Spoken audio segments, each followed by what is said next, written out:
Assalamualaikum warahmatullahi wabarakatuh. Halo, perkenalkan saya Ronatio dengan NIM 2122171. Di sini saya akan menjelaskan tentang keteladanan dari tokoh Kiai Haji Hashim Asy'ari dan Kiai Haji Ahmad Dahlan. Langsung saja kita masuk pada tokoh yang pertama, yaitu Kiai Haji Hashim Asy'ari. Yang pertama, latar belakang dari Kiai Haji Hashim Asy'ari.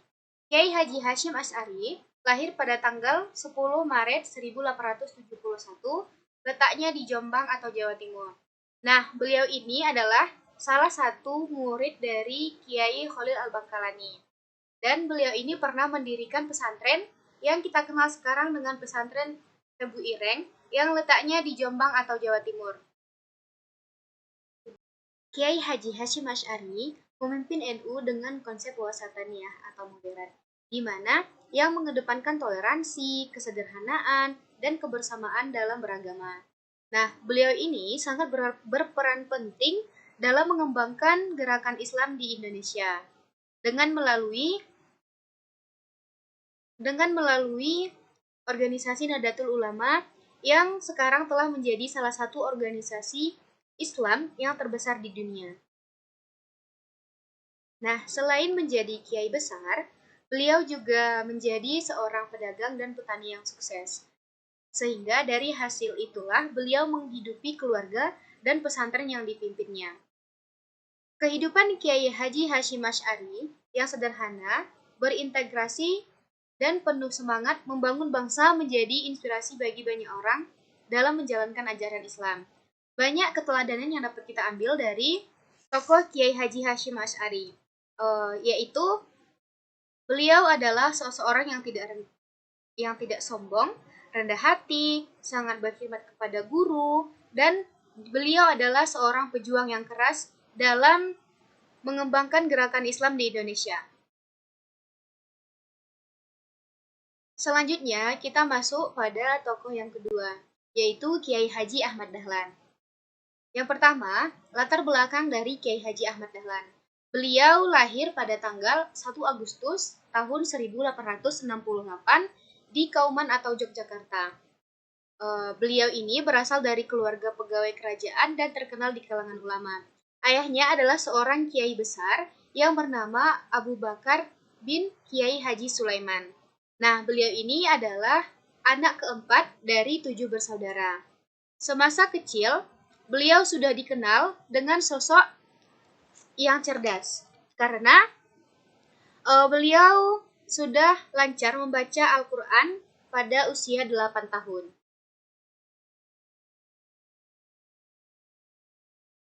Nah, sejak beliau kecil, beliau tidak pernah mengikuti sekolah formal, tetapi beliau dididik dan diajarkan oleh ayahnya sendiri. Menjelang dewasa, ia mempelajari dan mendalami ilmu agama kepada ulama-ulama besar lainnya. Setelah itu, pada usia 15 tahun, beliau pada usia 15 tahun, pada saat itu tahun 1883, beliau memperdalam ilmu agama ke Mekah, sekaligus beliau melaksanakan haji. Nah, setelah beliau pulang dari Mekah, beliau membuka sekolah ajaran dengan membangun pondok untuk menampung santri yang ingin belajar ilmu-ilmu agama, seperti ilmu tauhid, ilmu fikih, dan ilmu lainnya. Nah, selanjutnya pada tanggal 18 November, Kiai Haji Ahmad Dahlan mendirikan organisasi yang kita kenal sekarang dengan organisasi Muhammadiyah. Sebelum beliau mendirikan organisasi Muhammadiyah, beliau mendirikan Madrasah Ibtidaiyah Islamiyah. Kiai Haji Hashim Asy'ari untuk menciptakan masyarakat Islam yang sejahtera, beliau menekankan beberapa pelayanan, seperti dapat kita lihat pada pembangunan rumah sakit, pembangunan panti asuhan, dan lain sebagainya.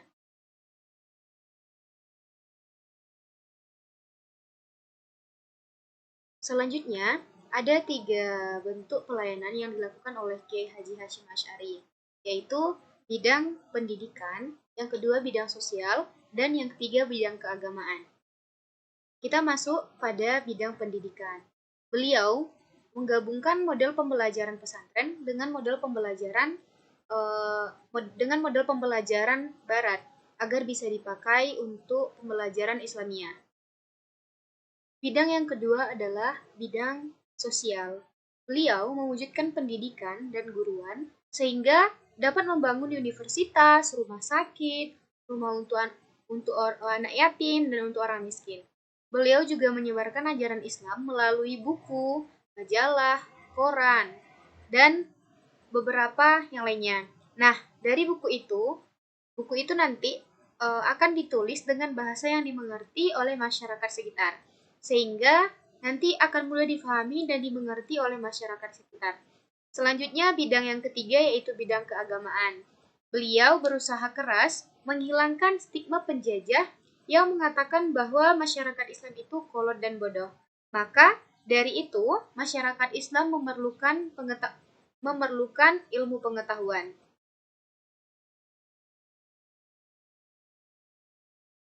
Kiai Haji Ahmad Dahlan memiliki nilai toleransi yang sangat tinggi.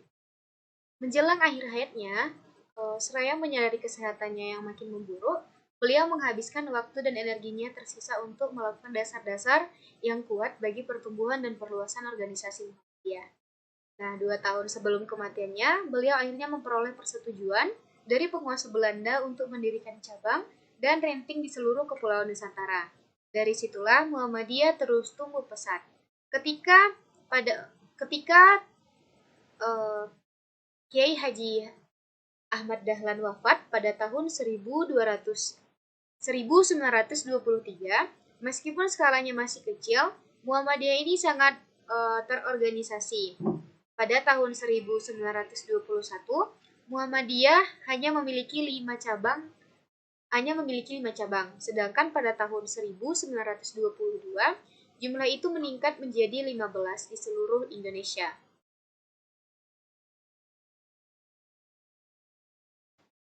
Nah, pada tanggal 23 Februari 1923, Kiai Haji Ahmad Dahlan meninggal dunia. Sebelum beliau mengembuskan nafas terakhirnya, beliau mengumpulkan istri dan anak-anaknya serta teman dan murid terdekatnya. Beliau berkata, "Nampaknya ajalku akan sampai. Aku tidak lagi memiliki apa-apa yang bisa aku wariskan kepada kalian. Aku hanya memiliki Muhammadiyah yang ingin aku titipkan kepada kalian. Rawatlah dan hidupilah Muhammadiyah, dan janganlah kalian mencari penghidupan dari Muhammadiyah."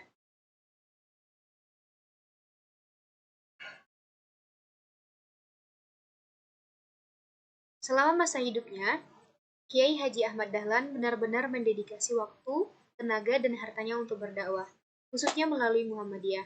Oleh karena itulah, di akhir hidupnya, beliau tidak memiliki harta berlimpah.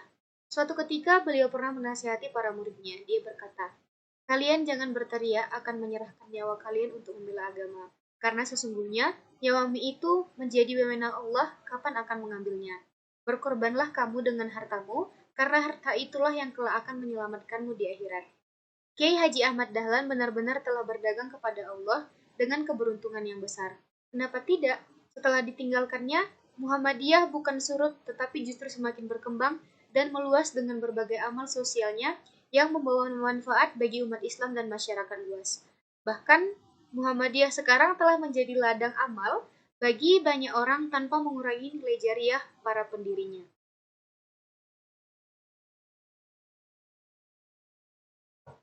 Nah, dari kisah Kiai Haji Ahmad Dahlan, banyak keteladanan yang dapat kita ambil. Beberapanya yaitu nilai jiwa toleransi beliau itu sangat tinggi, nilai religius, nilai nasionalisme, dan beliau juga gemar melaksanakan gotong royong. Dan beliau itu sangat mengedepankan agama dan pendidikan. Mungkin hanya itu yang dapat saya sampaikan. Mohon maaf apabila ada kesalahan. Assalamualaikum warahmatullahi wabarakatuh.